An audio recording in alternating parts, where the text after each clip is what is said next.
Muslim I feel proud যে আজকের যে ওয়েস্টার্ন সিভিলাইজেশন তার যে নলেজের বেইস, এই বেইস মূলত মুসলমানদের হাত ধরে আসছে। মুসলমানরা দুনিয়ার সকল নলেজকে আরবিতে ট্রান্সলেশন করছেন, সেই অ্যারাবিক ইংরেজিতে ট্রান্সলেশন হয়েছে, তারপর ইউরোপের কাছে গেছে। আসসালামু আলাইকুম ওয়া রাহমাতুল্লাহি ওয়া বারাকাতুহু। আলহামদুলিল্লাহ রাব্বিল আলামিন। আমি খুব প্রাউড ফিল করতেছি এখানে দাঁড়িয়ে। দেয়ার আর কাপল অফ রিজনস। প্রথম কারণ হচ্ছে যে আজকের এই অসাধারণ আয়োজন যে ছাত্র সংগঠন করছে, ছাত্র শিবির, আমার সৌভাগ্য হয়েছে আমার ছাত্র জীবনে এই ছাত্র সংগঠনের পার্ট হওয়ার। আমি রিয়েলি ফিল প্রাউড। সেকেন্ড, আমি প্রাউড ফিল করছি আজকের যে সায়েন্স ফেস্ট, আপনারা তার নাম দেখতেছেন, ইবনে আল হাইসাম। উনি একজন মুসলিম বিজ্ঞানী ছিলেন। As a Muslim I feel proud যে আজকের যে ওয়েস্টার্ন সিভিলাইজেশন তার যে নলেজের বেইস, এই বেইস মূলত মুসলমানদের হাত ধরে আসছে। মুসলমানরা দুনিয়ার সকল নলেজকে আরবিতে ট্রান্সলেশন করছেন, সেই অ্যারাবিক ইংরেজিতে ট্রান্সলেশন হয়েছে, তারপর ইউরোপের কাছে গেছে। এই যে মুসলমানদের কন্ট্রিবিউশন, আমরা একক না, আমাদের আগে অন্যরা কন্ট্রিবিউশন করছে, but we are part of that trajectory. So that's a point I feel proud. And third, the most important and final, যে আজকে তোমরা যারা এখানে আসছো, ইয়াং মাইন্ড, ইয়াং সায়েন্টিস্ট, যাদের চোখে আমি স্বপ্ন দেখি, যারা বাংলাদেশকে, যারা মুসলিম উম্মাকে আগামী দিনে নেতৃত্ব দেবে ইনশাআল্লাহ। আজকে আমরা যে মডার্ন ওয়ার্ল্ডে বসবাস করছি, এখানে সায়েন্স এবং টেকনোলজি এক্সট্রাঅর্ডিনারি ভূমিকা পালন করতেছে। আমরা যদি হিস্টোরিক্যালি দেখি, 1800 সালের একেবারে শেষের দিকে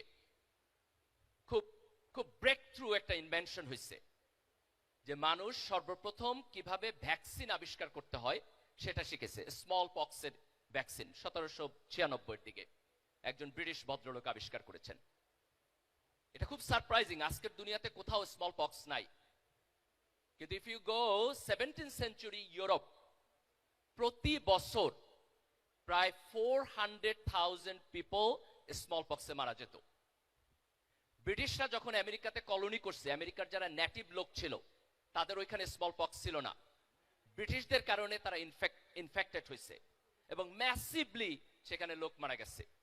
আজকের দুনিয়াতে এই প্রবলেম আমরা সলভ করে ফেলেছি। এটা সায়েন্স এবং টেকনোলজির ডেভেলপমেন্ট। সায়েন্স এবং টেকনোলজি মিলিটারি টেকনোলজিতে কন্ট্রিবিউশন করছে। পৃথিবীতে অনেক বড় বড় মিলিটারি ট্যাকটিক্স সায়েন্স এবং টেকনোলজির উপর ডেভেলপড। একটা বড় মিলিটারি ট্যাকটিক্স হচ্ছে গান পাউডার।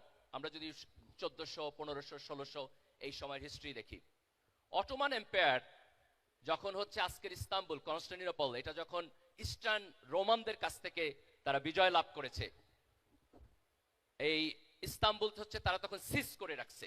তাদের যে গান পাউডার টেকনোলজি, এটা দিয়ে তারা সেখানে জয়লাভ করেছে এবং তাদের এই অটোমান এম্পায়ারের যে সিভিলাইজেশন সেটা ডেভেলপড হয়েছে। আমরা যদি নেপোলিয়ানকে দেখি, সে যখন ইউরোপের উপরে ডমিনেন্স স্থাপন করেছে, এই ডমিনেন্সি তার মিলিটারি যে ট্যাকটিক্স, তার বাহাইন্ডে তার গান পাউডার টেকনোলজি ছিল।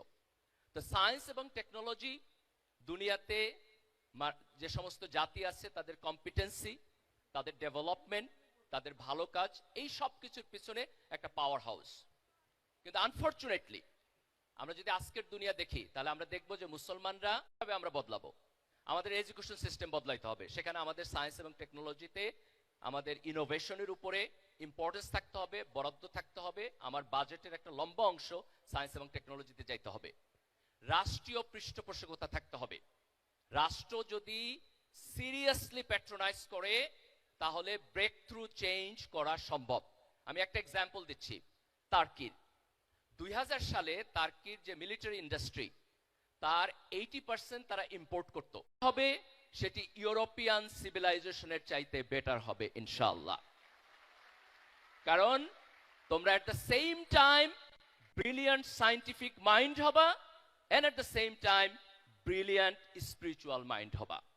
আল্লাহ সুবহানাহু ওয়া তাআলা আমাদেরকে সেই তৌফিক দান করুক এবং এই চেঞ্জে ছাত্র শিবির নেতৃত্ব দিবে, এই আকাঙ্ক্ষা ব্যক্ত করে আমি আমার বক্তব্য শেষ করছি। সবাইকে ধন্যবাদ। আল্লাহ হাফেজ। বাংলাদেশ জিন্দাবাদ।